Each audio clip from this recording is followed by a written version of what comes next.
Hey guys, tonight we travel all the way back, like way back, to a world without Wi-Fi, wheelie chairs, or even alphabet soup. You're standing under a moonlit sky in the land between two rivers, Mesopotamia, and there's a man crouched awkwardly beside a squat little table. He's got a reed stylus in his hand and a block of wet clay on his lap. He's muttering under his breath as he pokes tiny little wedges into the mud. You inch closer, blinking at the strange symbols. This guy, he's making a receipt. And not for your DoorDash order. Nope, he's tallying sheep. Welcome to the world's first bureaucracy. So before you get comfortable, take a moment to like the video and subscribe, but only if you genuinely enjoy what I do here. And if you're still awake, drop your location and what time you're tuning in. Now, dim the lights, maybe turn on a fan for that soft background hum, and let's ease into tonight's journey together. You hover nearby as the scribe, a wiry man with tired eyes and a smudge of clay on his cheek, scratches another row of cuneiform into the tablet. The soft plop of river water in the distance competes with the quiet crackle of oil lamps. It's around 3100 BCE, and the city of Uruk is, by ancient standards, bustling. You hear someone trudge past, dragging a sack of dates, and a donkey brays indignantly as it's pulled toward the temple granary. And there, in the dim torchlight, is the real star of this story, a very boring, very brown rectangle of wet clay. This tablet will dry, get stored, and maybe, just maybe, be dug up in 5,000 years by an extremely patient archaeologist who, after squinting at it for several months, will translate it to 16 jars of barley delivered, signed Enkidu. Yeah, that's the message. No epic poem, no forbidden love letter, just barley. You glance over the scribe's shoulder. He's using a stylus made from a reed, trimmed to a point, and he's poking it at just the right angle to make tiny triangular impressions.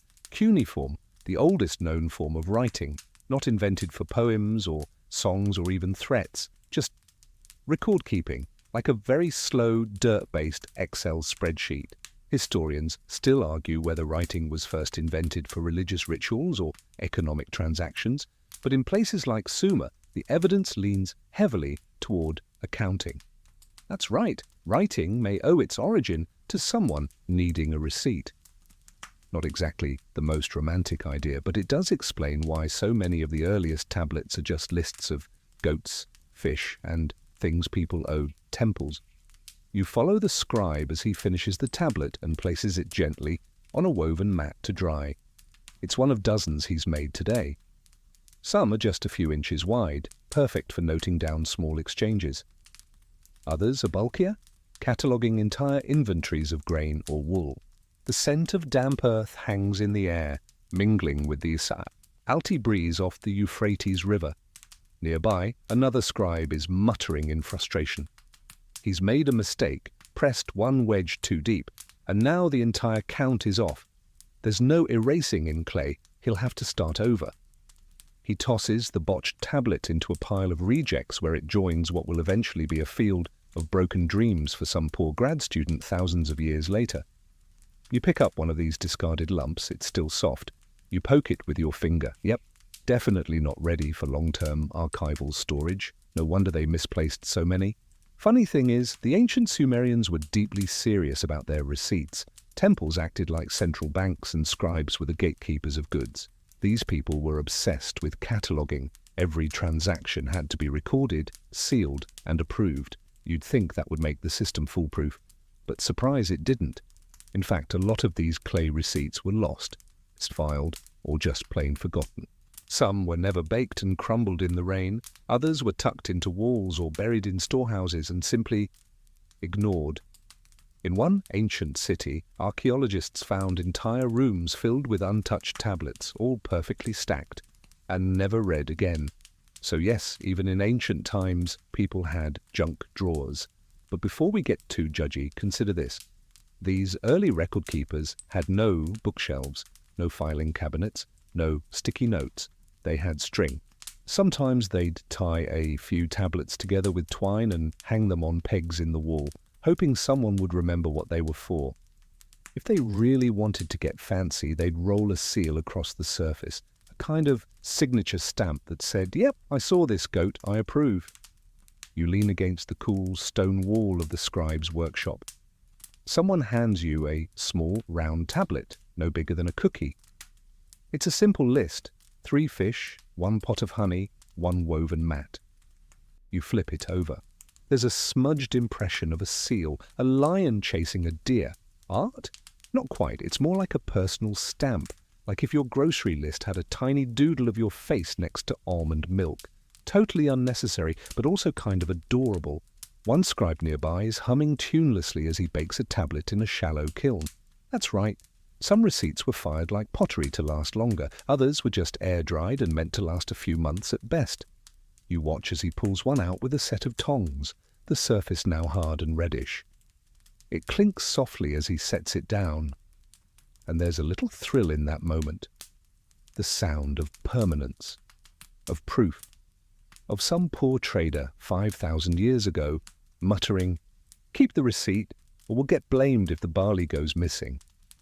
You hear the hoot of a night bird overhead and the soft crunch of sand beneath someone's sandals. The city is quieting down, the firelight growing lower. Somewhere in the temple, a priest is counting silver rings by torchlight, while a tired ox curls up beside its wooden cart. You settle beside a cooling kiln and rest your back against the rough stone wall. The scribe you've been shadowing stretches and cracks his knuckles, satisfied with a long day's work of writing the most unpoetic documents in human history. And yet, somehow it all matters. These little clay logs built cities, resolved disputes, and, occasionally, got someone fired. So as your eyes grow heavier and the flickering torchlight dances on drying clay, you begin to understand. This isn't just boring old paperwork. It's the birth of writing, of memory, of being able to say, "No, you said I could have 6 sheep, and here's the proof." And while some of those tablets were lost forever, crumbled, washed away, or just used as doorstops, others survived, waiting patiently beneath the dust until some future you dug them up. You blink awake to the soft sounds of morning in ancient Sumer, roosters crowing somewhere across the rooftops, a vendor dragging a basket of figs through a sun-dappled alley. But your peace is short-lived. A heated argument drifts down the narrow street. 2 traders are locked in what you'd call a barter brawl, and at the heart of the dispute, a single, very unremarkable sheep. Apparently, yesterday, someone traded 20 measures of barley for a sheep. But which sheep? There are at least 4 in the yard, and they all look equally unimpressed by the human drama. One scratches its ear with lazy dignity. Another starts chewing a piece of twine. You glance from sheep to trader to scribe, who is already massaging his temples. Bartering, as romantic as it sounds, in history books, is a logistical nightmare. Sure, it works when you're swapping a pot for a loaf of bread, but once you scale it up to a city-sized economy, things get messy. You can't just keep saying, "I owe you a goat," and expect that goat to stick around, or that someone won't sneakily switch it for a goat with a limp. So here you are, sandaled feet caked in courtyard dust, listening to a man shout, "That's not the sheep I gave you. Mine had a curlier tail," while the other insists, "You said any sheep."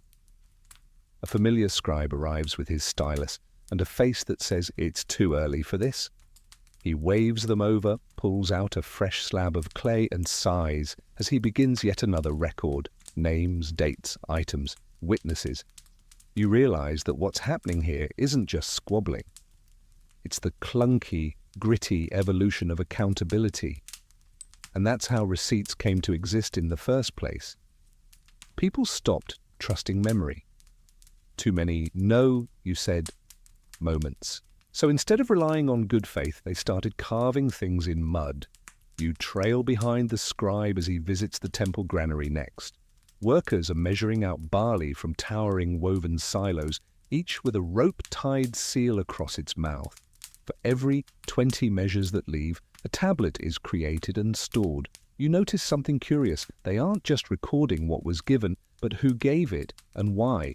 Sometimes it's tribute, sometimes it's repayment, sometimes it's a vague offering, which usually translates to, "We're calling this a donation, but we're really expecting divine credit." Historians still argue whether these early exchanges were mostly commercial or religious. In Mesopotamia, the line is blurry. Temples weren't just holy places, they were the Walmart, the Bank of America, and your local DMV rolled into one. You needed food, tools, a new ox harness. The temple probably had it. But you better bring something to trade, and make sure it's recorded, or you'll be back next week explaining why the borrowed plough has mysteriously disappeared. You duck inside the granary and find yourself enveloped in a swirl of smells: warm grain, dusty hemp rope, and the faint tang of aging fish oil. A young boy is stacking tablets in a reed basket, each one marked with faint, cuneiform notes. His job? Tablet courier. He delivers them to the scribe's archive room. You watch him trip slightly and nearly drop one. It lands with a soft thunk on the floor. He looks panicked. You both stare at it. It's fine. This is another problem no one talks about with clay receipts. They're fragile. Drop a few, and suddenly someone thinks they've paid twice for the same shipment. And if a merchant disputes a transaction and you've lost the receipt, forget it. You're guilty. The tablet was the law. Lose the clay? Lose the case. Out in the courtyard, the sheep are finally sorted, more or less. The curly-tailed one is led back home, grumbling in sheep language, and both men sign off on the exchange. You peek at the tablet. It's about the size of a thick brownie, with rows of small indentations, and at the bottom, each trader has pressed their cylinder seal into the clay. One seal shows a lion fighting a bull, the other has a man riding what might be a turtle. Interpretive art, you guess. You pocket a crumbly bit of discarded clay and follow the boy back toward the tablet room. Inside, shelves of woven reeds hold rows upon rows of records. Some are neat. Some are hopelessly jumbled.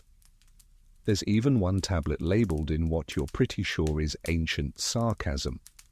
Received from Akil yet again, 3 barley jars. We know, Akil, we know. You run your fingers along the shelves. Here is where the economy of Uruk breathes. Not in coins or contracts, but in the slow, patient etching of daily life. And you start to realize something important. This isn't just about receipts. It's about memory, continuity, about being able to say, look, here it is, this happened. Some of the scribes try to get clever. They develop shortcut signs for common things: barley, sheep, silver rings, wine jugs. What begins as tedious line-by-line mark starts evolving into a kind of script. It's not the alphabet yet, but it's inching there, slowly, through bartering. Imagine trying to draw a different symbol every time someone trades an onion. Eventually, you'd simplify, standardize, create rules. It's the only way to keep from going insane. And that, dear sleepy traveler, is how writing grows from simple counts into real language. You settle onto a cool stone bench and rest your eyes as the day begins to fade. The scribes keep working, tallying jars and animals and debts that refuse to die. A clay tablet thunks into place beside you, still damp. It reads something like 10 sheep, delivered for temple feast, witnessed by Kala, who complained the whole time. You smile. Maybe receipts aren't just about trade. Maybe they're little time machines, capturing not just what was exchanged, but who we were when we did it. And in some quiet way, they whisper, "You were here." By now, your feet are starting to ache from wandering the uneven streets of Uruk, but your curiosity has settled into that slow, dreamy buzz, like the feeling right before a nap. You find yourself ambling along a narrow path behind the main market, passing shuttered stalls, half-snoozing goats, and a temple official who's far too invested in reorganizing a stack of bean jars. He doesn't even look up as you pass. You end up in a quieter part of the city, where a wide, slanted courtyard unfolds under the evening sun. And there, tucked into the corner, is a place that makes your jaw go slack with awe. The tablet archive. Not a room, not a shelf.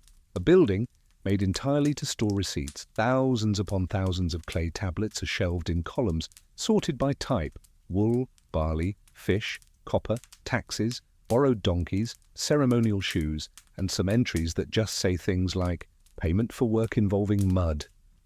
You pause. That one feels a little too relatable. Here's the kicker. Most of these records are still damp. That means they're still temporary.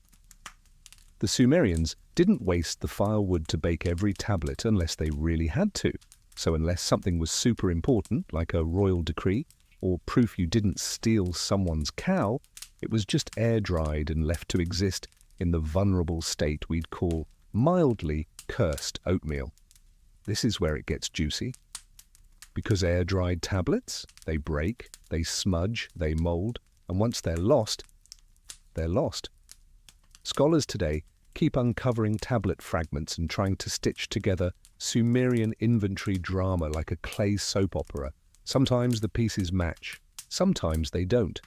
Sometimes they find 3 versions of the same transaction, all slightly different, and no one can agree which one came first. Historians still argue whether Sumerians intentionally rewrote certain receipts to favor themselves, or whether, more likely, they just misplaced the originals and had to guess. Either way, it's comforting to know that even the cradle of civilization dealt with office chaos and accidental duplications.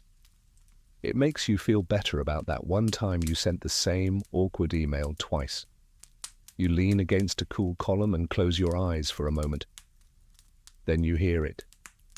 The soft shuffle of sandals, the scratch of stylus on clay, the muted groan of someone trying to find that tablet from last month with the weird wine trade. Inside the archive, 2 scribes are elbow deep in a pile of broken records. They're trying to reconstruct a missing transaction involving 30 baskets of dates and one, very specific, bronze sickle. You watch as one man squints at a fragment, tilts it sideways, and mutters something under his breath that probably translates to, "This is nonsense." They call over an assistant who brings, wait for it, a receipt of the receipt. That's right, a meta-receipt. Turns out, Sumerians sometimes made duplicates and noted the existence of the duplicate. One clay record saying, essentially, "I totally made another clay record of this. Please believe me." You wonder if this is the earliest version of the "my printer ate it" excuse. One of the scribes takes a different approach. He holds up a tablet to the sunlight and taps the seal impression.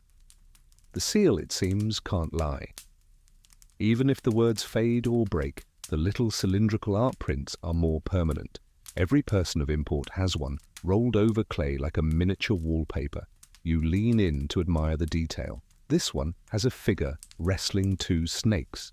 Another shows a man staring down a goat, which feels symbolic of something, but no one knows what.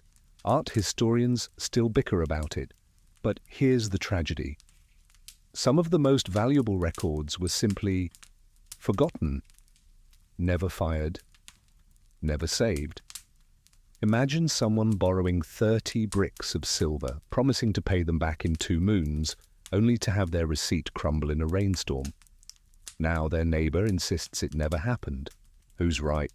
Too bad. The proof is mud. You tiptoe further into the archive and spot something unexpected. A corner labeled obsolete. It's filled with old formats, outdated scripts, abandoned counting methods, and broken tablets never claimed. You pick one up and try to read it. The stylus marks are older, clunkier, and almost playful in how experimental they look. It's a reminder that even writing has trends. Some scribe, centuries ago, probably thought he was inventing the next big thing. Now it's just clay clutter. There's also a whole stack of unsigned records, transactions that never got completed. Maybe the deal fell through, maybe the trader died, maybe someone chickened out last minute and took their sheep back. Either way, the tablets were made and then abandoned. You find yourself wondering about those lost promises. That half-traded ox, the perfume oil that never got delivered, the awkward negotiations that ended with someone storming off, leaving their clay footprint as the only witness. And speaking of awkwardness, did you know the Sumerians even had return policies? Well, sort of. Some records mention goods being returned with notes like "not satisfactory" or "sour smell." So yes, someone 5,000 years ago was brave enough to say, "I don't like this cheese, take it back." Civilization was already peaking. Outside, the sun dips low behind the ziggurat, casting long shadows across the reed rooftops. You can almost hear the city exhale. Traders pack up, scribes rinse their styluses, children are chasing each other with papyrus streamers. But the archive is still somehow alive, glowing in soft torchlight, breathing with the rustle of records and the occasional sneeze from clay dust. You take one last look at the endless shelves, the tiny histories captured in fragile bricks, and think about how much the Sumerians tried to preserve, and yet how much they still lost. It wasn't just sheep and barley and fish sauce, it was memory. Paper may burn, but clay melts, breaks, crumbles, and forgets. And yet, miraculously, some of it didn't. Some receipts survived 5 millennia, traded hands, got excavated, got read. And now you, lying there under your blanket with your eyelids growing heavier, are one of the few who knows that once upon a time someone named Eriaku borrowed a cart of onions and never paid them back. You're still thinking about that onion cart, aren't you? It's okay, so are the archaeologists, because while some Sumerian tablets record the grand declarations of kings or temple inventory, a surprisingly large number are devoted to petty squabbles, unpaid debts, lost donkeys, someone miscounting the number of bread loaves owed to the local granary and trying very badly to cover it up with extra barley. You wander deeper into the city now, through a maze of courtyards where archivists and scribes once trained. The walls here are etched with practice lines, rows upon rows of cuneiform doodles. You spot one tablet on a stone shelf that's basically the Sumerian version of the quick brown fox jumps over the lazy dog. It lists every syllable in different combinations. Practice for the hand, training for the eye. And then there's what you might call the Sumerian library of fails, whole shelves where student scribes practiced accounting records and messed them up.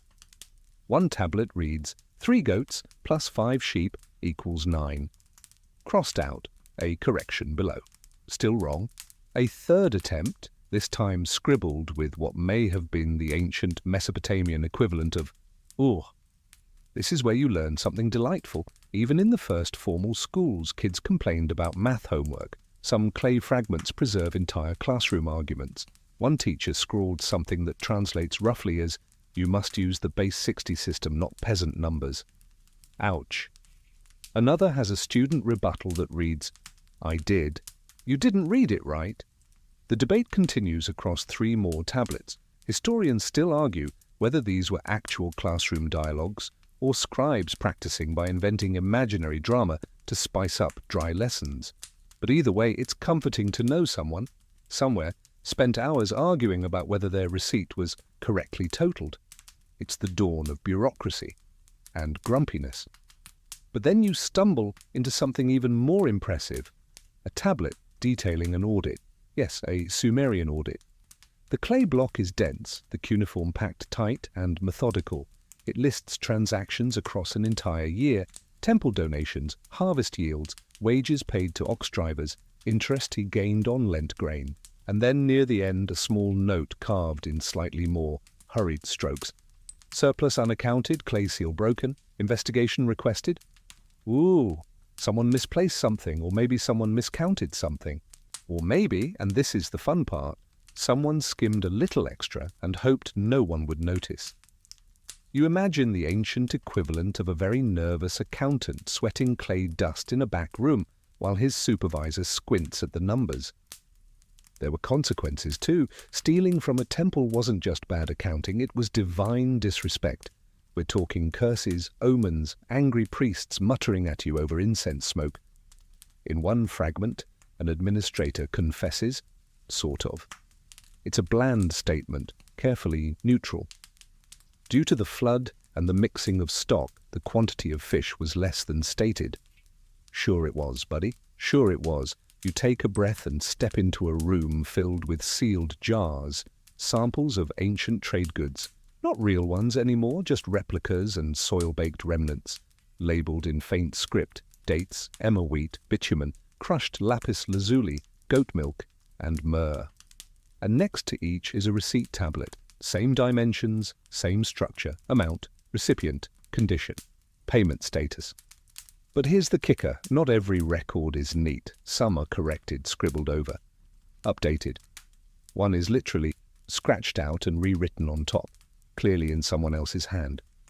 You wonder what happened. Did a deal fall through? Did someone bribe a scribe to alter it? Did an older brother steal his sibling's goat and try to cover it up with a clay forgery? Yes, clay forgery. That was a thing. Some receipts were faked or altered.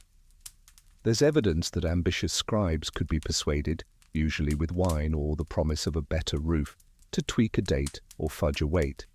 One famous case, in scholar circles anyway, involves two clay tablets, one recording a loan of silver and the other, discovered miles away, recording the repayment. Only, the amounts don't match. Which one's the lie? Historians still argue about it. You sit down next to a half-broken column and let your fingers trail across a tablet etched with fingerprints, actual fossilized fingerprints from a scribe 5,000 years ago, his thumb pressed into the edge like a lazy signature. You stare at it, and for a moment the past becomes absurdly present. Some guy in a dusty robe, muttering about inventory, left his thumbprint behind forever. And for what? For a list of copper ingots delivered late and a note about a wheel that cracked in the heat. The mundane immortalized. But the most human moment comes when you find a series of settled receipts. They all end with the same word, shubbar, released, like a sigh carved in clay. One tablet reads 3 jugs of oil received, 2 jugs returned. 1 jug spilled by servant, matter closed, shubbar. Another, loan of ox repaid in full, no further claim. Shubbar. There's something deeply soothing about that word. You whisper it to yourself, shubbar. The relief of finishing something, the beauty of closure, the official bureaucratic blessing of we're done here. You can picture it now, your own inbox, your own long lists of tasks, and at the end of each one, stamped softly in clay, shubbar. And then, just as your eyes begin to drift closed, you hear a soft knock, 3 taps on a clay wall. A scribe you hadn't noticed before waves you over. He's holding a strange object, not a tablet, but a long scroll of leather, wrapped tightly with cord. He sets it down in front of you, unties it, and slowly unrolls what seems like an early experiment in portable records. Turns out, not every Sumerian document was clay. Some temples experimented with parchment and animal skins, trying to escape the fragility of their beloved mud bricks. This piece? It's a shipping manifest for a royal gift exchange. Peacocks, turquoise beads. A rare plant from the mountains, and, curiously, one trained monkey. You smile because, of course, what else do you gift a foreign king to show you're serious? A monkey that can probably steal coins and poop on command. And beneath the list, scrawled messily at the bottom, one more word, received. You follow the scribe who showed you the scroll. His sandaled feet barely whisper against the smooth stone floor, and the faint scent of oil lamps curls through the corridor like lazy smoke. Ahead, a long hallway opens into a narrow vault, a cool, dry chamber built to preserve the most important receipts. Not just oil jugs and monkey payments, but grand, history-defining exchanges. The clay is older here, the tablets thicker, the script more careful, more ceremonial. These weren't scribbled in a rush behind a barley store, these were carved with intention, and the air feels different here too. Heavier, like the receipts themselves are watching you. You reach out and touch one, warm from centuries of sun before it was buried, now quietly resting under low torchlight. This one's for land. A whole section of field transferred from one noble family to another in exchange for 100 goats, 10 bundles of cedar wood and, oddly, a ceremonial axe made of obsidian. You imagine that negotiation. No, 2 ceremonial axes and I'll throw in a basket of figs. Historians still argue whether such exchanges were symbolic displays of wealth, or if someone genuinely believed one obsidian axe was worth several acres of barley-growing land. But here it is.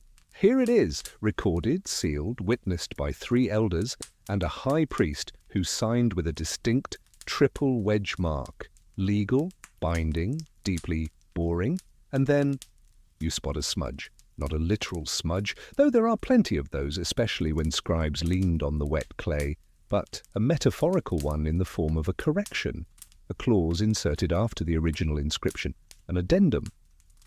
The southern corner of the field may not be tilled due to ancestral tombs. Oh, someone tried to sell haunted land. You can't help but grin at the thought. One family pawning off a perfectly fine field. Oh yes, rich soil, beautiful sunlight. Slight curse if you dig too deep. But who digs anymore, am I right? These kinds of last-minute edits are common in ancient receipts. One particular tablet in the room documents a grain payment to a palace kitchen, and then clarifies, several lines down, that the grain was slightly mouldy, but still edible for livestock. Receipts, you realize, are living things. They evolve, shift, adapt to circumstance. And for the Sumerians it was better to carve another line than start over. Clay was cheap, time wasn't. But not all receipts were so pragmatic. Some were downright poetic. You come across one inscribed with elegant care, its lines spaced like a lullaby. It lists an exchange of spices, cinnamon, frankincense and saffron, brought from distant lands in return for a Sumerian-crafted golden idol. The writing is unusually flowery. It praises the scent of the saffron, the purity of the gold, the friendship between cities. It's a receipt written like a love letter. And you wonder, was it political showmanship?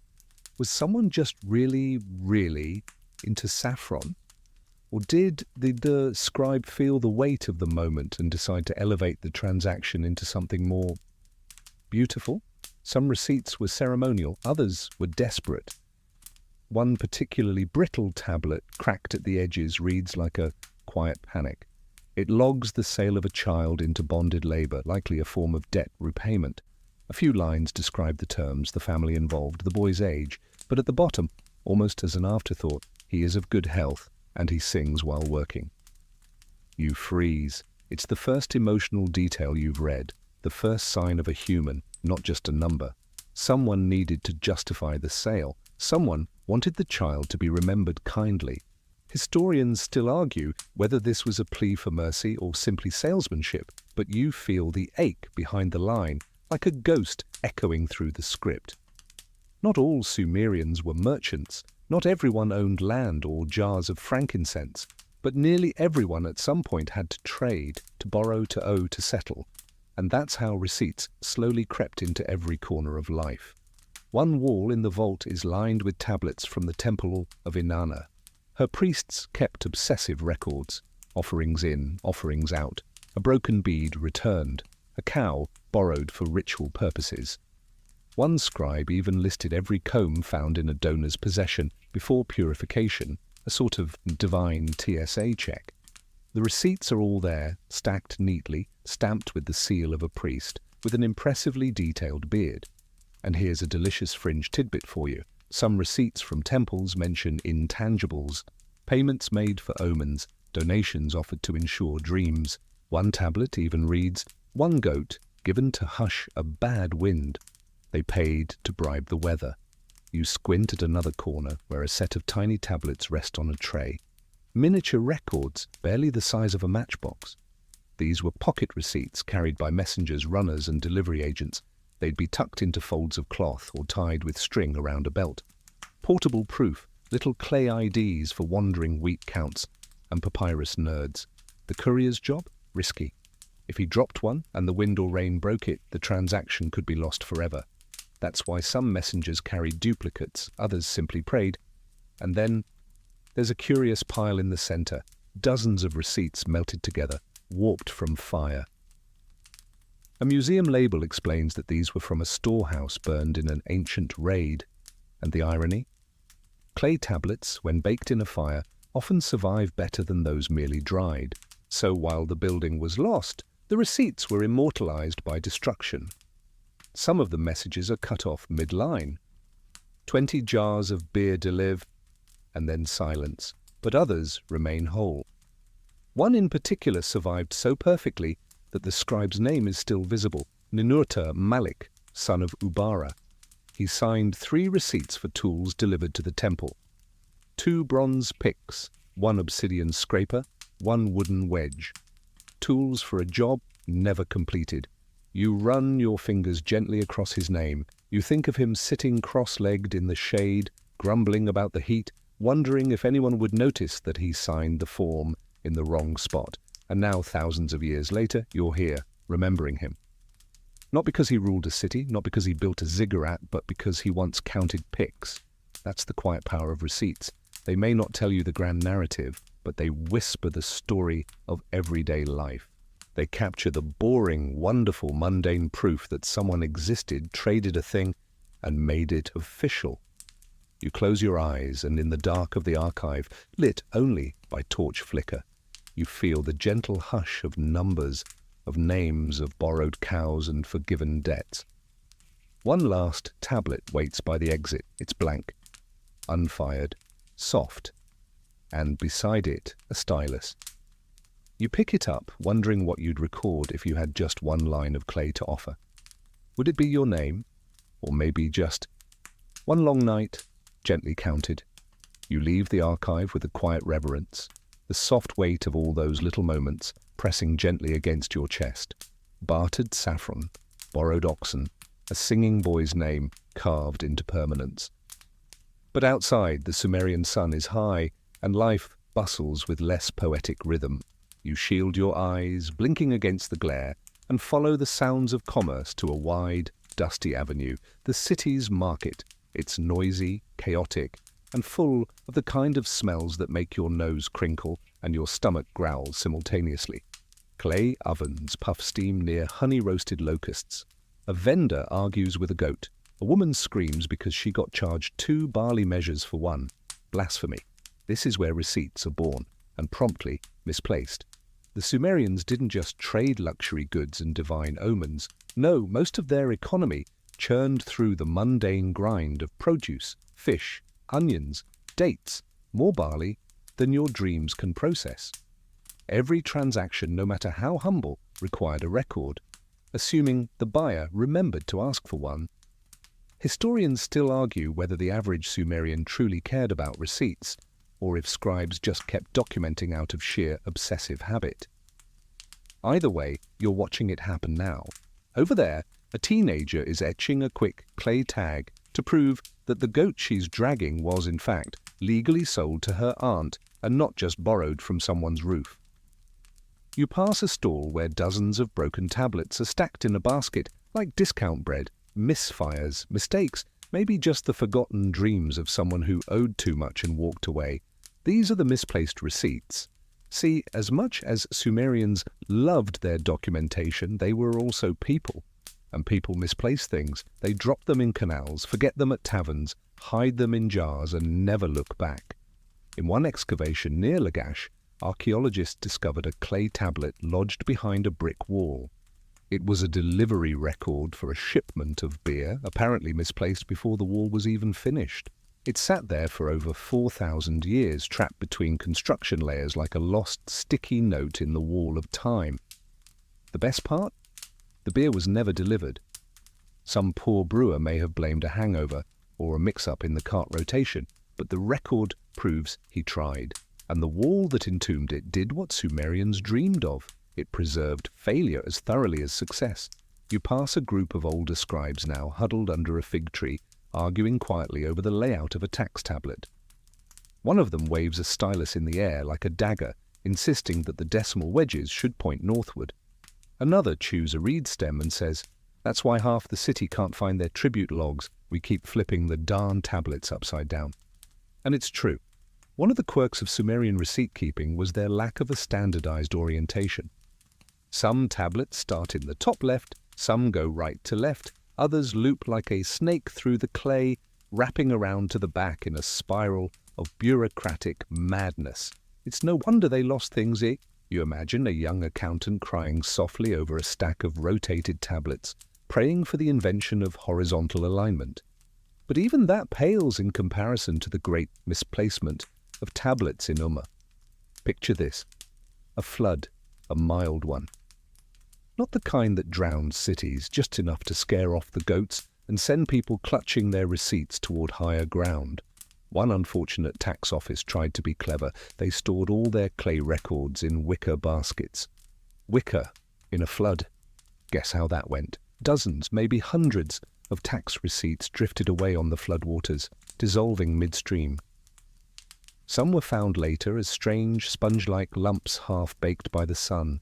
Others simply vanished, taking with them all evidence of debts paid. Go, Odes claimed, and goats once legally bartered. To this day, historians can't fully reconstruct the grain output for that year. And yes, they still argue about it. One theory insists that Uma's losses were intentional, receipts accidentally lost to clear bad debts. Others think it was just bad luck. Either way, somewhere downriver, a crocodile might have swallowed proof of a barley loan and accidentally became a tax evader. You stop by a scribe's stall to rest, your eyes drifting over a new set of tablets being dried in the sun. One catches your attention, a receipt for 7 baskets of dates, each noted as slightly overripe. That extra detail tickles something in you. Why include it? Was it an honest quality check? A quiet jab? Or just a bored scribe adding flair? A fringe theory suggests scribes develop personal receipt styles, little quirks or jokes they embedded in their work, like ancient watermark signatures. One scribe in particular, known as Bel Eli, routinely added odd notes at the bottom of his receipts, things like client was sweating heavily or donkey appeared untrustworthy. No one knows if these were inside jokes, warnings, or just daily gripes immortalized in clay. But they give texture to the past, little human fingerprints pressed into the otherwise monotonous hum transaction. You imagine one scribe rushing through a backlog of receipts, barely remembering to stamp them before dropping them into the wrong basket, never to be sorted again. And thus, the mighty Sumerian lost and found grows. You hear whispers of a temple storehouse down the road, one rumored to contain the largest pile of misfiled receipts in Mesopotamia. A tower of clay, most of them uncategorized, unbaked, and too sun-warped to read. You'll head there next, but before you go, someone slips you a palm-sized receipt. It's a replica, meant for tourists, but still, it lists 1 loaf of honey bread, 1 pinch of salt, 1 song performed badly, but with heart. No official value, no legal seal, just a nod from one era to another. You slip it in your pocket, because even in the oldest bureaucracies, people wanted to be remembered, even if only for singing off-key with enthusiasm. And as you walk down the avenue, past the stray goats, the onion sellers, and the boy trying to trade a frog for a pair of sandals, you start to understand. Receipts weren't just records, they were attempts to hold life in place, to freeze the fleeting. Proof not just that you paid for something, but that you were here, you existed, you mattered enough to be recorded, even if someone forgot where they put the tablet. You find the temple storehouse just before dusk, tucked behind a crumbling wall draped in sun-bleached linen. It's quieter here, the din of the marketplace fading into soft birdsong and the occasional creak of a wooden cartwheel somewhere behind you. This is where misfiled history goes to nap. The building itself leans slightly, like it's just a few sighs away from collapsing under the weight of forgotten paperwork, or rather, claywork. You push through the threshold, your footsteps echoing in the dry stillness. And there it is, the rumored mountain. A sprawling, waist-high mound of mislaid tablets piled in no particular order. Some are whole, some snapped clean in half like ancient biscotti. The air smells like baked dust and resignation. You pause, letting your eyes adjust, and begin to realize the scale of what you're looking at. Thousands, possibly tens of thousands, all clay receipts, lists, warnings, and forgotten temple memos. This is Mesopotamia's first true bureaucracy meltdown. Imagine the world's oldest HR office, post-coffee break, with no filing cabinets. A dusty sign above the pile reads, in barely legible cuneiform, pending categorization. It has been pending for about 4,000 years. You kneel beside a tablet near the edge and brush off a layer of grime. It's a simple entry. 4 sheep, delivered late. Overseer grumbled. There's something satisfying in its pettiness. That tablet survived dynastic collapse, sandstorms, and amateur archaeologists, all to remind someone, anyone, that the sheep were indeed late. One of the temple scribes spots you poking around and lumbers over. He's elderly, squinting through what looks like the Mesopotamian version of bifocals, tiny polished stones held together with thread. "Don't bother sorting," he mutters. "We gave up around the third king." You raise an eyebrow. He shrugs. "Too many kings, not enough interns." This storehouse, officially, was built for sacred inventory. Items dedicated to the gods, bronze tools, oil jars, ritual bread, and once a very unfortunate cat. But over time, the receipts started to flood in faster than anyone could process them. Tithes paid in goats, taxes paid in fish, and one memorable entry noting the delivery of excessively loud flutes. It became the place to stash records no one knew what to do with.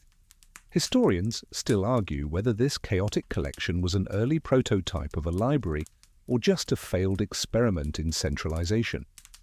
One camp claims it was deliberate, an overflow archive built to withstand the flooding of the Tigris.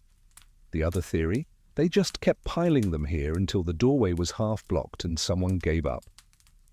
You notice a section of the mound that's slightly more ordered, rows of tablets stacked carefully but upside down. Maybe a scribe tried to make sense of the mess and gave up mid-sort.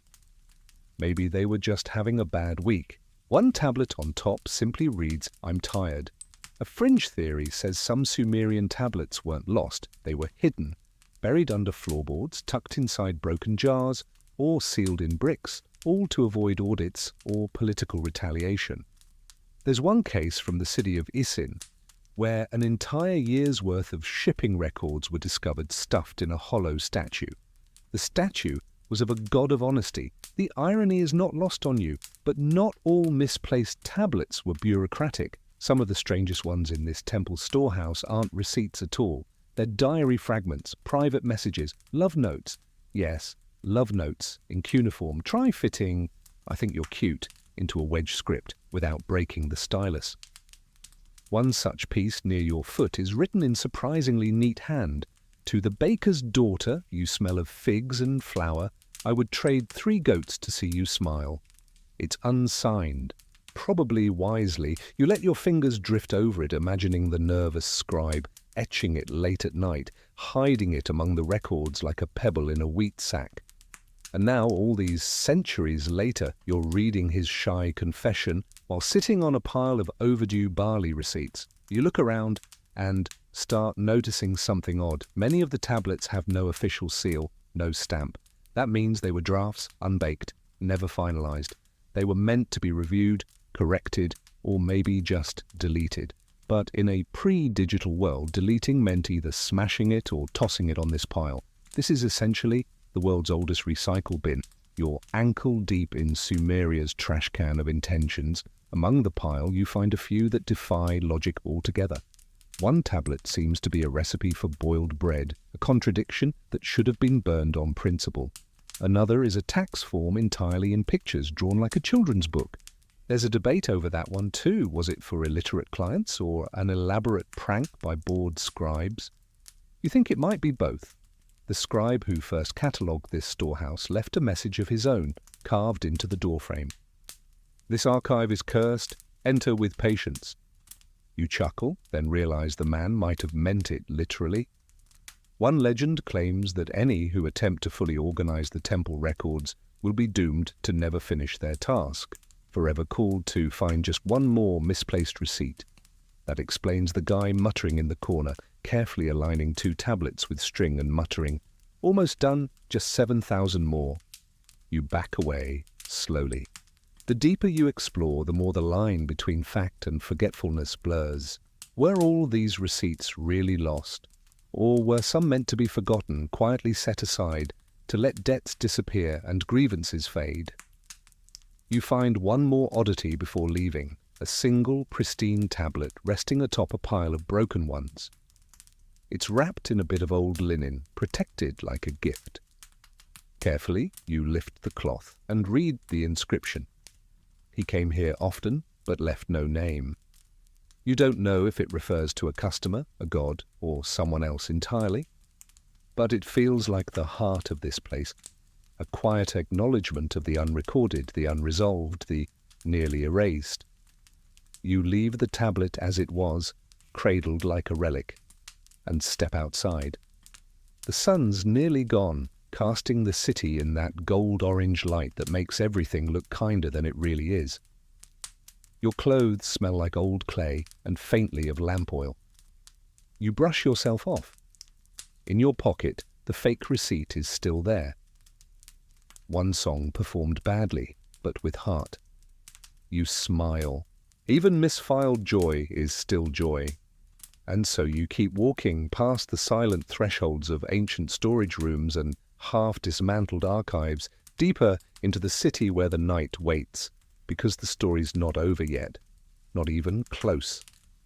You wander farther down the temple corridors, past the room where misplaced receipts doze in ceramic purgatory, and toward a chamber even older, colder, and possibly more chaotic, the duplicate archive.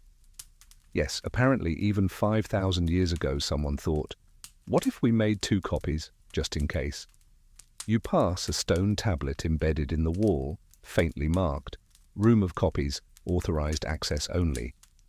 The word authorized is scratched out and replaced with what might be the Sumerian equivalent of meh. You push open the thick wooden door. It groans like an old man rising from a nap. Inside. Nap inside, the air is cool, preserved by thick mud brick walls and shadow. Shelves, if you can call those leaning stacks shelves, line the room like crooked teeth, each jammed with clay tablets that look suspiciously familiar.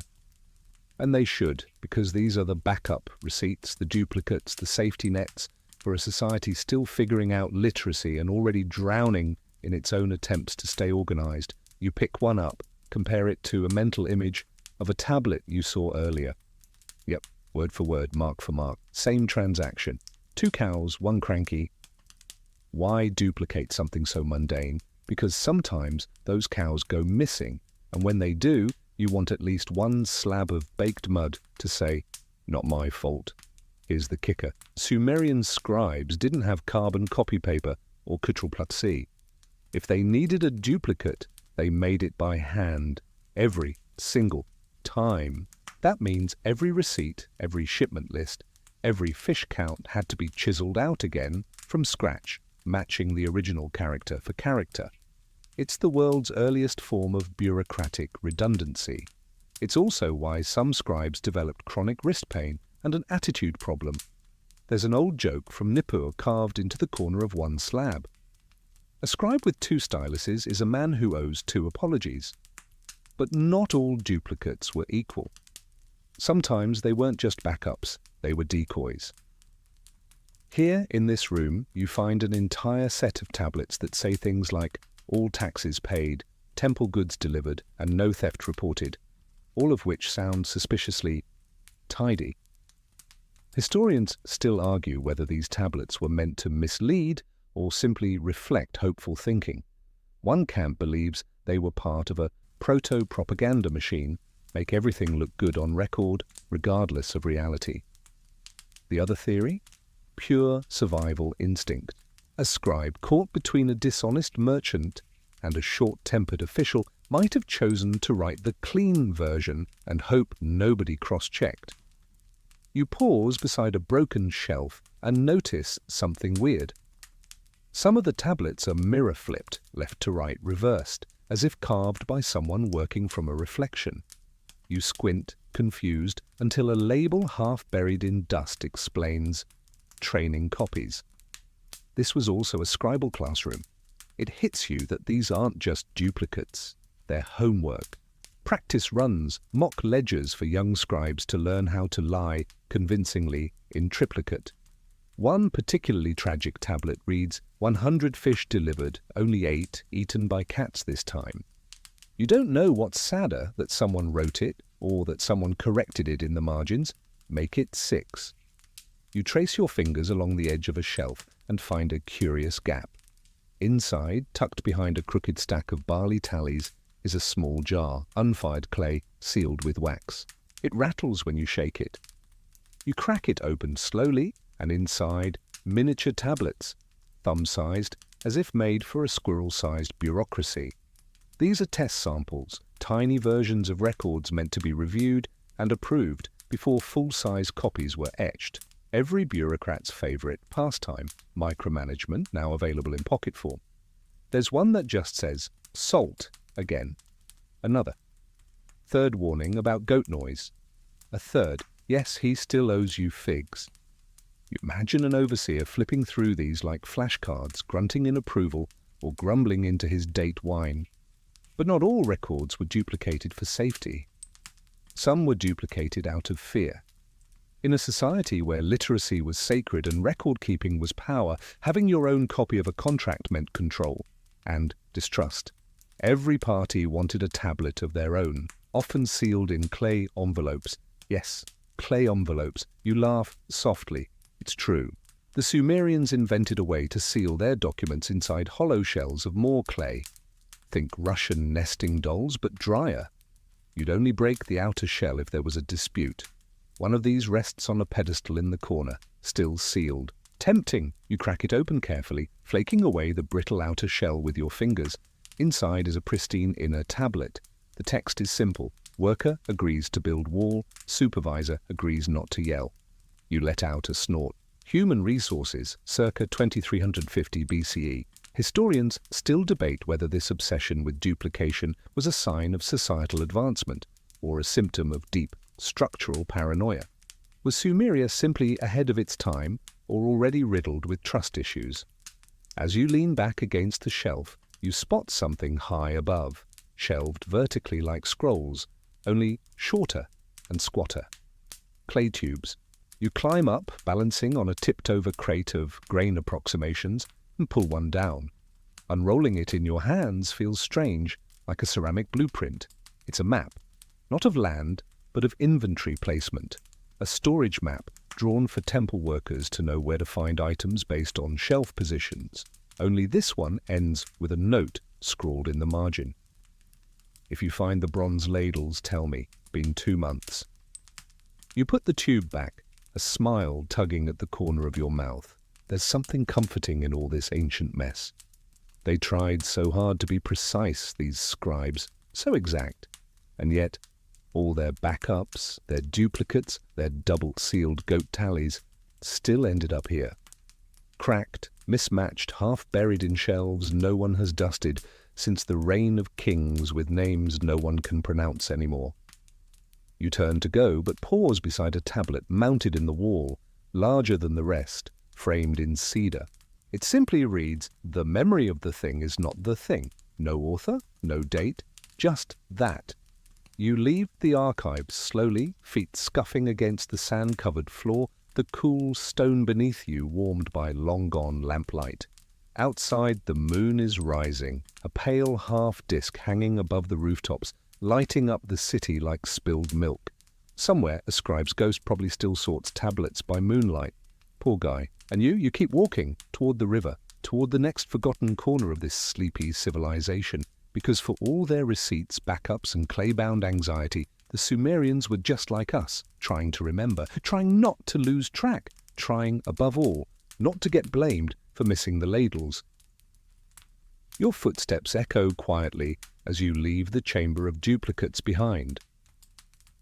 The air feels different here, slightly warmer, tinged with something earthy, metallic, maybe even faintly burnt. You pass through a narrow passage that seems to tilt downward ever so slightly, and the light grows dimmer with each step.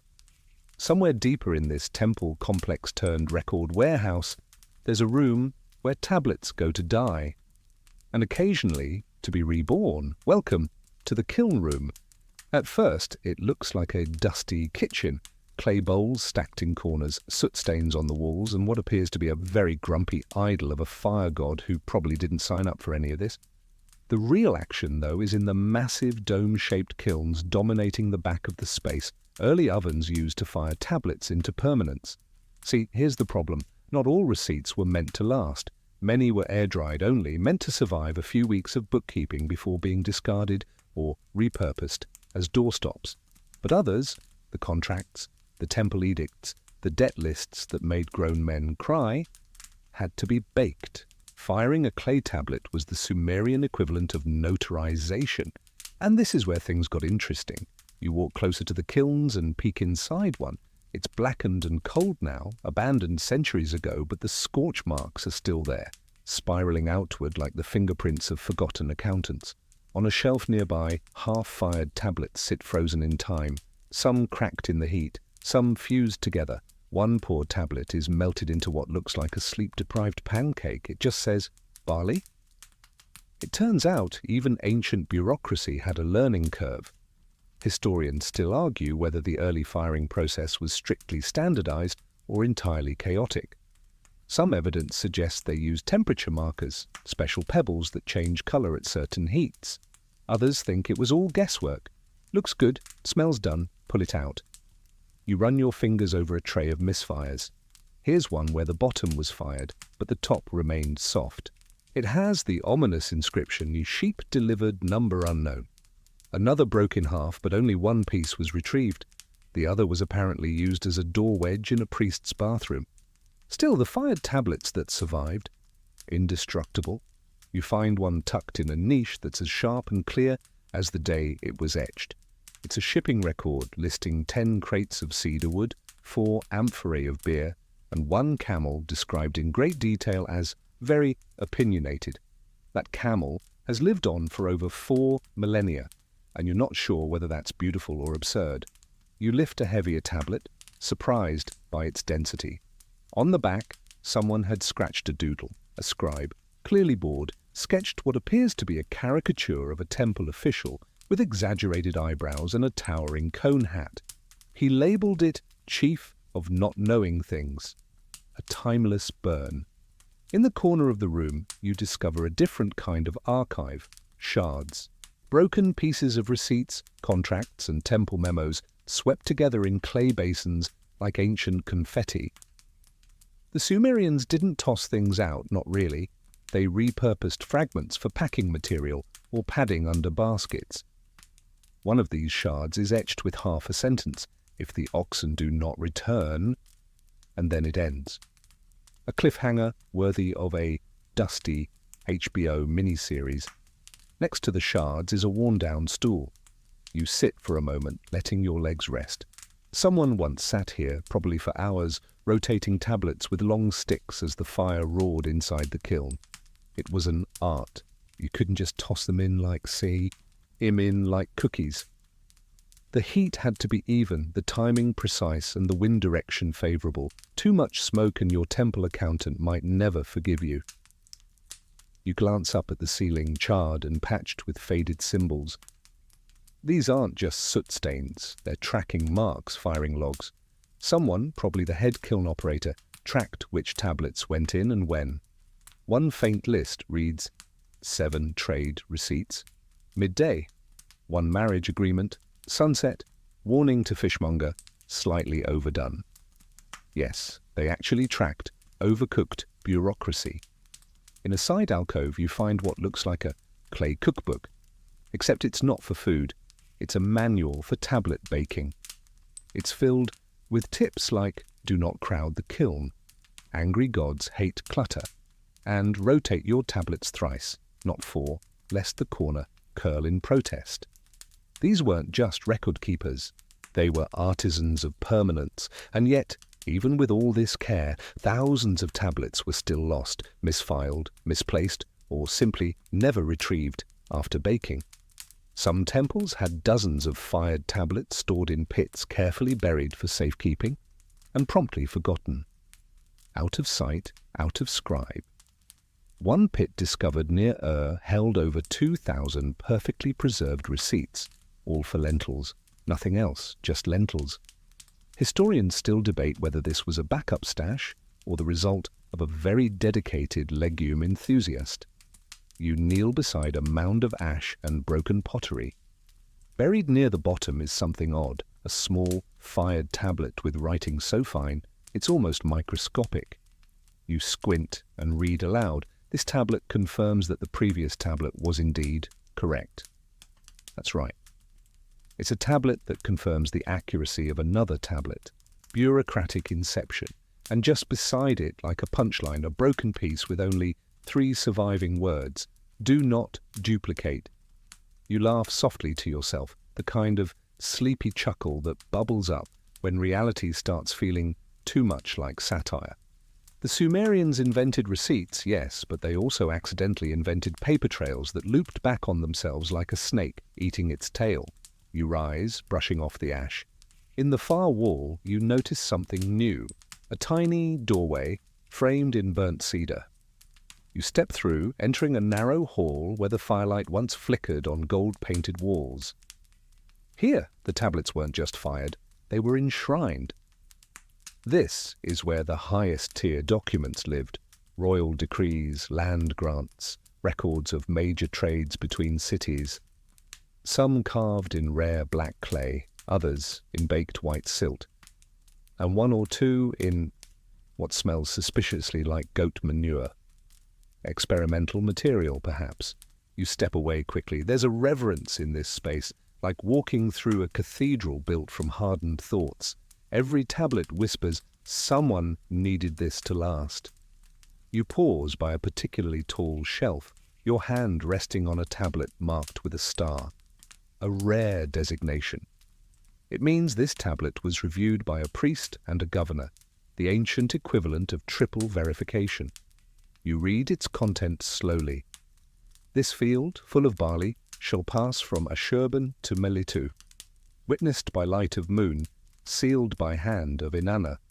It feels ceremonial, like a wedding vow, and you wonder if Melitu ever harvested that field, or if someone misplaced the record, and the land was claimed by someone louder. The fire behind you crackles in memory only, and the kiln room, though still, seems to hum with the energy of thousands of lives recorded in baked mud and soot. Because down here, receipts weren't boring, they were powerful, dangerous, and occasionally a little bit ridiculous. You step out of the kiln room's smoky silence into a sunlit courtyard dotted with olive trees and the faint scent of freshly ground grain. It's a quiet contrast to the heavy air of baked clay and bureaucracy you just left behind, but don't let the calm fool you. This courtyard was the bustling heart of Sumerian commerce and administrative chaos, the place where tablets and their stories crossed paths in real life. You trudge over to a low stone bench where traders, scribes, and temple officials likely haggled over barley prices or debated the exact weight of a sheep. Picture it, the sounds of merchants calling out deals, the clinking of silver rings and weights, and the occasional frustrated grunt when someone realized their tablet was missing. Again, you probably won't survive this, but let's talk about the infamous tablet traffic jams. Yes, they were a thing. Imagine a medieval traffic jam, but with hundreds of clay tablets instead of carts. And the worst part? Tablets can't honk. So if you're a merchant with a delayed delivery receipt, you had to wait patiently while someone else fumbled through their ledgers, searching for the right one. So, before you get comfortable, take a moment to like the video and subscribe, but only if you genuinely enjoy what I do here.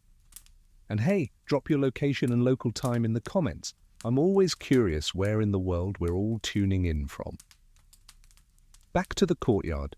This is where tablets took on a second life beyond the temple archive. Traders carried them to markets. Temple scribes copied or amended them on the spot. The clay was still soft enough in some cases to make quick notes, add seals, or scratch corrections.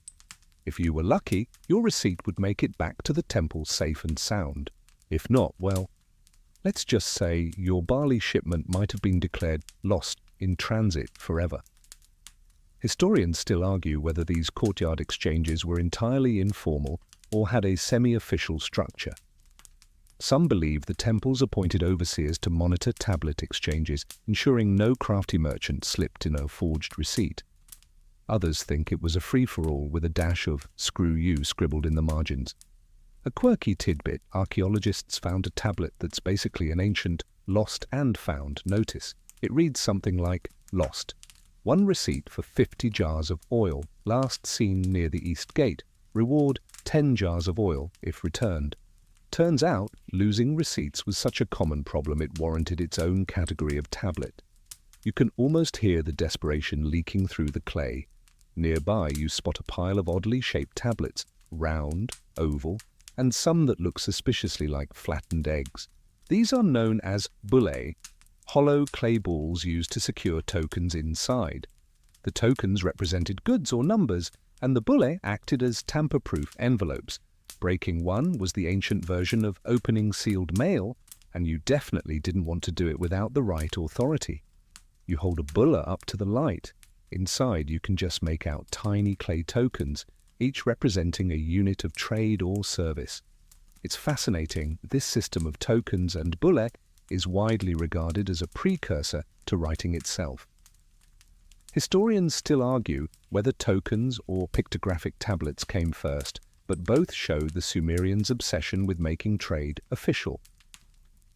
You shake the bulla gently, feeling the faint rattle of the tokens inside. It's like holding a tiny puzzle box from 5,000 years ago. It's also a reminder that the Sumerians' need for receipts wasn't just a bureaucratic headache. It was a fundamental step in human civilization's leap toward record-keeping, law, and eventually storytelling. As you walk through the courtyard, your mind wanders to the people who used these tablets daily. They weren't just dry number crunchers, they were navigating a chaotic, bustling world where every receipt could mean the difference between profit and ruin, feast and famine. The stakes were high, even if the medium was mud. You catch the scent of fresh bread from a nearby oven, mixing strangely with the faint mustiness of old clay. You pause, imagining a scribe hunched over a small table, carefully pressing cuneiform signs into soft clay, while the baker's apprentice shoves loaves into the fire nearby. In the background, a merchant argues with a scribe over the spelling of camel. Apparently, the cuneiform sign wasn't universally agreed upon, and this debate dragged on for weeks, leading to at least 2 tablets with conflicting records. Historians still debate whether this was a linguistic quirk or just classic ancient office politics. You laugh softly, thinking that office drama is timeless. Even 5,000 years ago, people probably rolled their eyes at petty squabbles over spelling and signatures. You pocket a small, rounded tablet someone left on the bench. A receipt for 12 jars of honey. The script is neat, almost elegant. It's a sweet reminder that behind every record was a person trying to make sense of a complex, rapidly growing world. You take a deep breath, savoring the mix of warm sun and dusty history. This courtyard was more than a marketplace. It was the intersection of everyday life and the ancient world's earliest bureaucracy, where clay tablets carried stories of trade, trust, and the occasional lost receipt. Now dim the lights, maybe turn on a fan for that soft background hum, and let's ease into tonight's journey together. You find yourself wandering from the sunlit courtyard into a quieter, shadowed alleyway, a narrow path flanked by towering mud-brick walls, scarred with centuries of sun and wind. Here, the atmosphere shifts. The noise of merchants and chatter fades, replaced by a hushed reverence. This is where the scribes worked, those meticulous craftsmen and women who shaped the very essence of record-keeping. You step carefully into the scriptorium, a long, low room cluttered with tables, styluses, and bowls of water for softening clay. It smells faintly of wet earth and a little bit of chalky dust. The walls are covered in faded murals, stylized scenes of gods handing down tablets of knowledge to humans, a subtle reminder that writing was considered divine. Scribes were more than clerks. They were the rock stars of ancient bureaucracy. If you wanted to be someone in Sumer, learning to write cuneiform was your golden ticket. These scribes went through rigorous training, memorizing hundreds of wedge-shaped signs and mastering the art of pressing them into clay with precision. Mistakes could be costly. Each tablet was a physical record of trust and commerce. Here's a fun fact. Some scribes used a kind of cursive shorthand to speed up their work. Much like today's doctors with illegible handwriting, historians still argue whether these shorthand signs were purely practical or a kind of ancient scribal graffiti. Either way, you'd probably lose a few livestock trying to decode one. You pick up a stylus, feeling its rough reed texture between your fingers. It's hard to imagine mastering those tiny wedge impressions without smudging or cracking the clay. One wrong press and your entire barley shipment could be recorded incorrectly. Imagine the chaos at the market the next day. Some scribes developed a quirky habit of doodling little animals or symbols in the margins when they got bored, like a cuneiform-era version of poking someone on social media. Archaeologists have uncovered tablets where a scribe sketched a grumpy dog with the caption, "Beware, this beast bites debts." A charming blend of humor and warning. You walk past rows of tablets laid out to dry, each one a frozen story of a transaction, a legal ruling, or a tax payment. Some tablets bear seals made from pressed cylinder stamps. Imagine tiny rolling pin patterns that could certify a document like a signature today. These seals could be highly personalized, showing family crests, gods, or even portraits. And here's a little mystery for you. Historians still debate whether the seals function purely as authentication or if they also held magical power to bind the document's truth. Some believe that breaking a sealed tablet might have been considered a curse-worthy offense. The scriptorium wasn't just a workplace, it was a social hub too. You overhear the faint murmur of scribes exchanging news, jokes, and the occasional sarcastic jab at a stubborn merchant who forgot his receipt for the third time this month. It's surprisingly relatable. You pause by a particularly large tablet, one that seems different. It's a teaching tablet filled with lists of signs, exercises, and practice texts. Some of the exercises look like tongue twisters or spelling drills, the ancient equivalent of "she sells seashells on the seashore." For instance, tablet, tablet, tablet. Repeat 10 times. Interestingly, some of these practice tablets were found with corrections made by teachers, scribbles and arrows marking errors. This is proof that ancient education wasn't too different from ours, complete with eye-rolling over mistakes and sighs of frustration. You imagine a young apprentice nervously pressing stylus into clay, hoping to impress their teacher while avoiding smudges. Learning to write cuneiform was tough. Only a select few mastered it enough to secure important temple or government roles. You glance over at a small clay tablet tucked in a corner. It's a complaint letter from a scribe to a merchant who keeps losing receipts and causing chaos. The tone is surprisingly direct, more snarky than formal. Historians still debate whether such letters were actually sent or were just scribes venting their frustrations on clay. The daily life of a scribe was a delicate balance of precision, patience, and a dash of creativity. Every tablet mattered. One could rewrite laws, record property boundaries, or document temple offerings that kept the gods happy, or at least less angry. You notice a scribbled tool kit lying nearby, small leather-bound pouches holding different styluses for varied impressions and a tiny brush for cleaning the clay surface. These tools were prized possessions, passed down or gifted like family heirlooms. You run your fingers over the edge of a tablet and catch a faint smile hidden in the script. Someone wrote a tiny note that translates roughly as, "May the gods forgive my mistakes, but not the one who loses this tablet." The scriptorium breathes a quiet energy, one of focused effort mixed with the human quirks that persist through millennia. It reminds you that behind every clay receipt was a person, sometimes exasperated, sometimes witty, trying to make sense of their world. You step back outside, feeling the sun's warmth and the faint chatter of the marketplace creeping back in. The scribe's work continues quietly in the background, invisible but essential, like the hum of a well-oiled machine that keeps civilization moving forward. You wander from the quiet scriptorium back into the busy streets of ancient Uruk, where the smell of fresh bread mixes with the sharp tang of fermented barley beer. The city hums with life, merchants hawking their wares, children darting between legs, and the occasional braying of donkeys. But beneath this everyday bustle lies a quieter, more fragile struggle, keeping track of all those receipts and tablets as they flow through an ever-expanding economy. You trudge past a busy marketplace stall piled high with dates and figs, the vendor calling out prices with practiced enthusiasm. His receipt, likely recorded on a small clay tablet tucked safely in his pocket or stored back in the temple archives. But what happens when that tablet gets lost? or worse, when someone disputes its contents. This was a common headache in Sumerian trade, one that led to innovative but sometimes baffling solutions.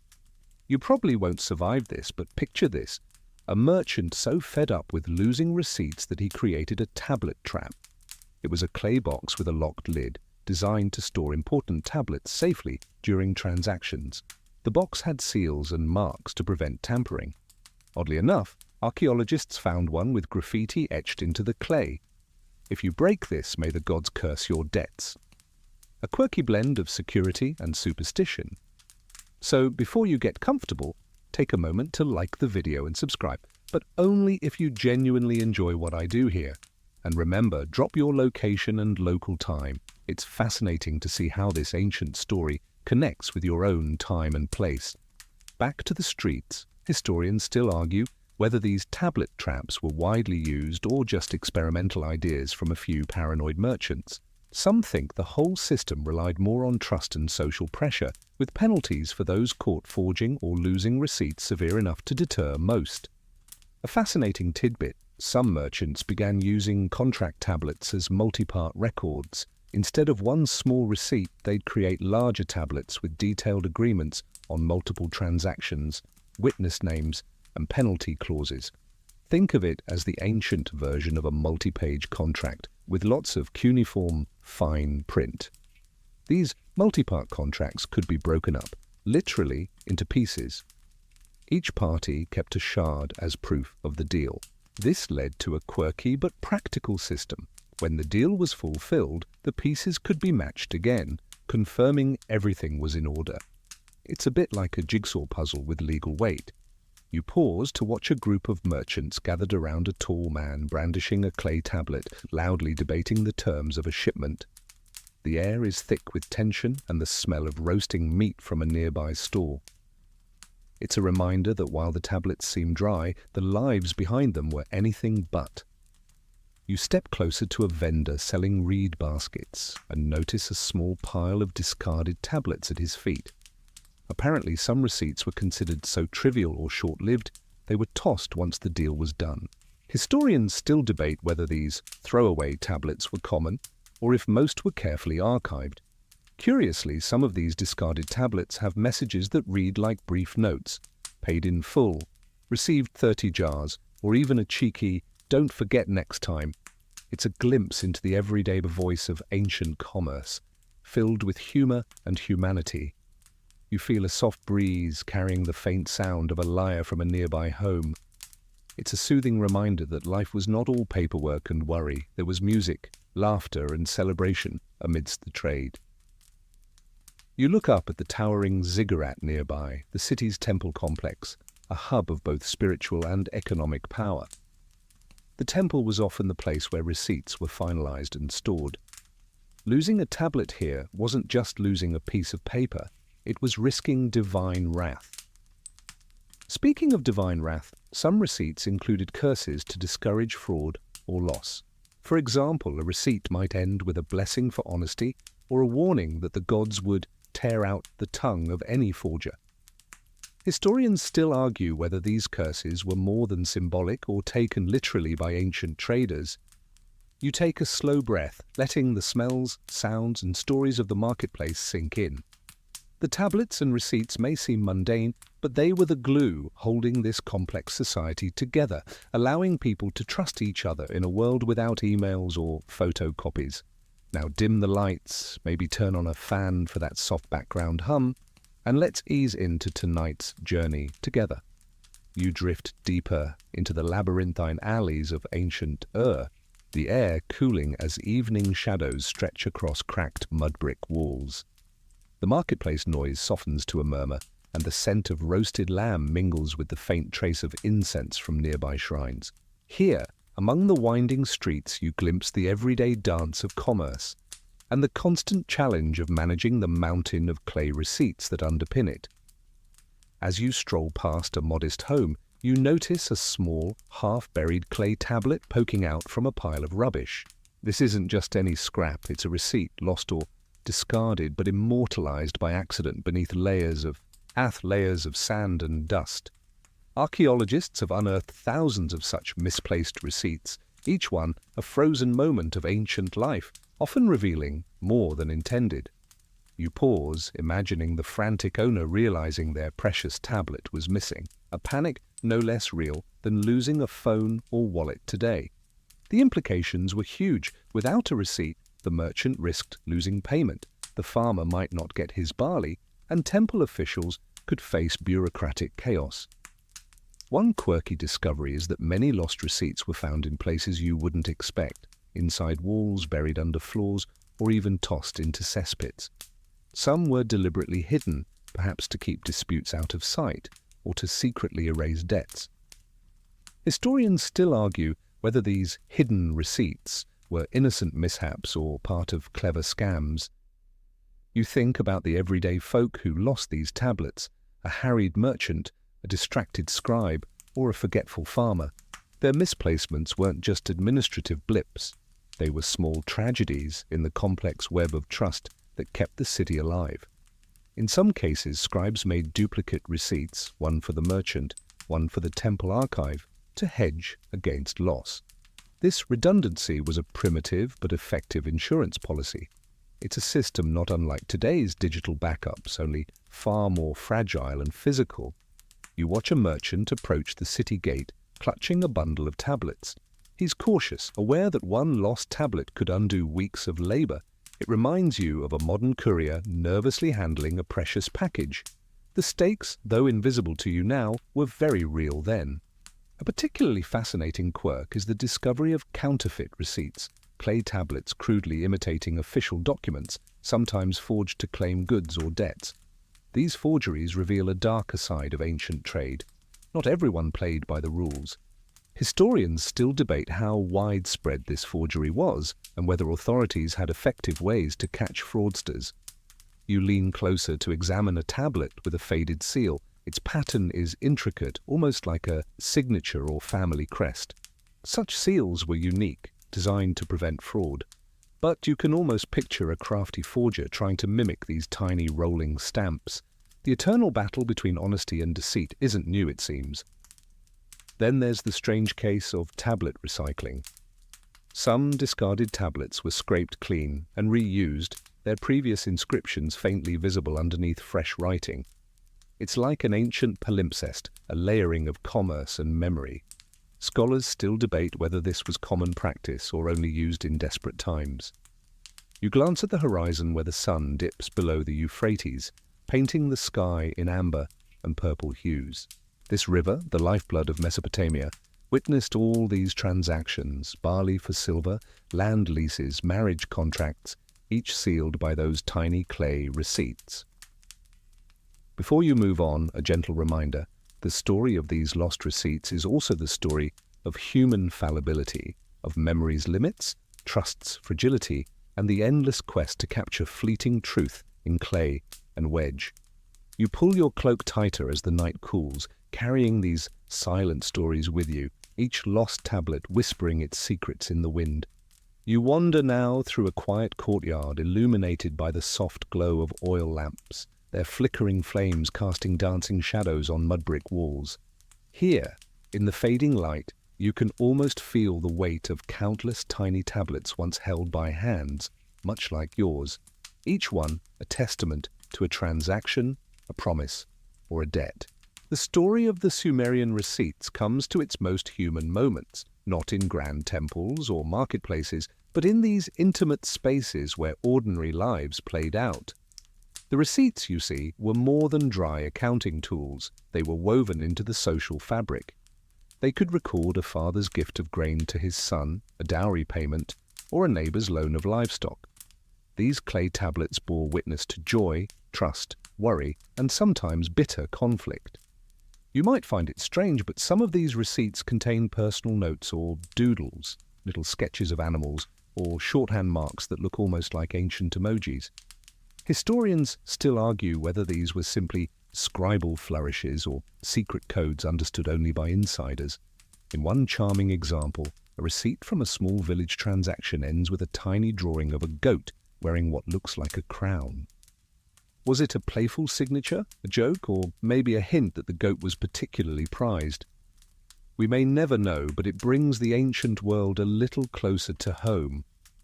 As you listen to the quiet murmurs of the past, you come across stories where a lost receipt nearly tore families apart. Without the physical proof, disputes over land, livestock, or grain escalated, sometimes requiring intervention by local elders or priests. These disputes reveal the high stakes behind what might otherwise seem a boring bureaucratic process. One curious case involved a receipt so faded it required reading by touch. Scholars believe that some scribes used raised impressions on clay as tactile records for those who could not read or write. This has led to exciting debates about early forms of accessibility, centuries before Braille. You breathe in the faint scent of baked clay and time itself. The receipt tablets have long since turned to dust, but their echoes ripple through history, reminding us that managing trust and keeping track of promises has always been a deeply human challenge. You catch a faint laugh from a nearby home. Children playing, perhaps, unaware of the weight of the transactions that built their city. It's a tender reminder that life goes on beyond the ledgers and receipts. You think about how, despite the sophistication of their system, the Sumerians had no perfect solution. Receipts could be lost, forged, misunderstood, or ignored. Yet their invention laid the groundwork for everything from modern contracts to digital records. And so, as you prepare to leave this ancient courtyard behind, you carry with you a final thought, that even in something as seemingly mundane as a clay receipt lies a story of innovation, trust, human error, and connection stretching across millennia. Now dim the lights, maybe turn on a fan for that soft background hum, and let's ease into tonight's journey together. You find yourself standing at the edge of the great Euphrates once more, the river reflecting the soft silver of a crescent moon. The world feels quieter now, the clatter of markets and scribes long faded into memory, replaced by a gentle hush that invites reflection. The story of the Sumerian receipts, those small fragile clay tablets, draws to its close, but their legacy flows endlessly forward, much like the river before you. These receipts, you realize, are more than mere artifacts. They are the silent foundation of civilization's leap into complexity. Through these unassuming tokens, people recorded promises, debts, and exchanges, building trust without the convenience of modern technology. You imagine the scribes, their fingers pressed into wet clay, the faint scrape of a stylus capturing fleeting moments in solid form. You recall how some receipts bore curses to ward off cheaters, others bore doodles and personal marks, and how many were lost, found, or even recycled. These tablets were not just dry records, they were stories of human ambition, folly, and ingenuity. As the night deepens, you feel a soft breeze on your skin, carrying whispers of those ancient voices. Historians still argue about many details, the precise methods of record-keeping, the extent of forgery, and the social role of these documents, but one thing is clear. The invention of receipts was a turning point. From these humble beginnings sprang systems of law, commerce, and governance that would shape human history for millennia. Every bill you pay, every contract you sign, every receipt you keep owes a quiet debt to those ancient scribes in mud-brick cities. You close your eyes briefly, feeling the river's pulse sync with your own, the past folding gently into the present. The tablets, misplaced or preserved, remind you that history is not only in grand monuments or battles, but also in the small, everyday acts of keeping promises. Now, as you prepare to drift into sleep, take comfort in this. The story of those lost receipts is also your story, part of a vast, unbroken chain connecting you to a world long gone but never forgotten. Slowly, the images fade, the busy market, the quiet scriptorium, the clay tablets stacked like ancient puzzles. The night deepens around you, soft and steady. Breathe out, relax your shoulders, and let the gentle rhythm of history lull you. The past is safe here, cradled in the cool clay of memory. Good night.